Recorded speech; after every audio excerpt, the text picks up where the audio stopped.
હું ગુજરાત સરકારને વિનંતી કરું છું કે સામી પાર્ટીના લોકોને હિસાબ કિતાબ કરવા માટે પોલીસ ખાતાનો અને ખોટા કાયદાઓનો દુરુપયોગ ન કરે. એટલા માટે કે હમણાં તાજેતરમાં રાજકોટમાં જે પીટી જાડેજા સામે પાસાનો કેસ કર્યો, આ પાસા મીસા જેમાં જામીન પણ ન મળે, આ રાજકીય કિન્નાખોરી કહેવાય, હિસાબ કિતાબની વાત કહેવાય.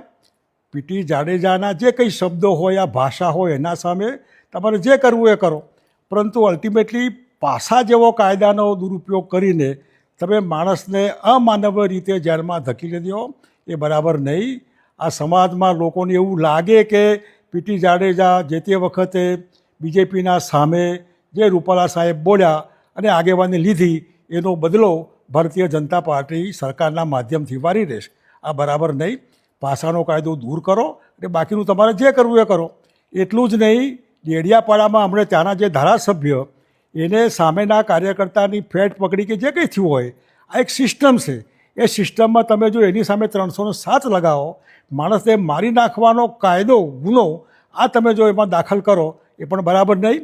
બીજા ઘણા એવા કાયદા છે જેના આધારે તમે સામો માણસ બોલ્યો હોય એનું એક્ટ કરી શકો, પરંતુ 307 મારી નાખવા માટેનો પ્રયત્ન આવું ક્યારેય ન હોઈ શકે. જાહેર જીવનમાં આ તો ચાલ્યા કરવાનું. એ મહેરબાની કરીને આવા કાયદા, એ કાયદાની તમે ડિવેલ્યુએશન કરી રહ્યા. 307 શું કહેવાય એની ડિવેલ્યુએશન, પાસાનું ડિવેલ્યુએશન મહેરબાની કરીને હાઈકોર્ટના ચક્કરમાં ને એમાં કોઈ ટકશે નહીં. એટલા માટે આ કાયદાનો દુરુપયોગ બંધ કરો અને સારી રીતે રાજકીય કિન્નાખોરી ન થાય અને સ્પોર્ટ્સમેન સ્પિરિટથી એકબીજાનો હિસાબ કિતાબ થાય તો સારું. પણ મહેરબાની કરીને આ બંને કેસમાં 307 રદ કરો અને અમારા જાડેજા સાહેબનો પાસાનો કાયદો પણ રદ કરો તો સારું રહેશે. આટલું મારે સરકારને કહેવાનું છે.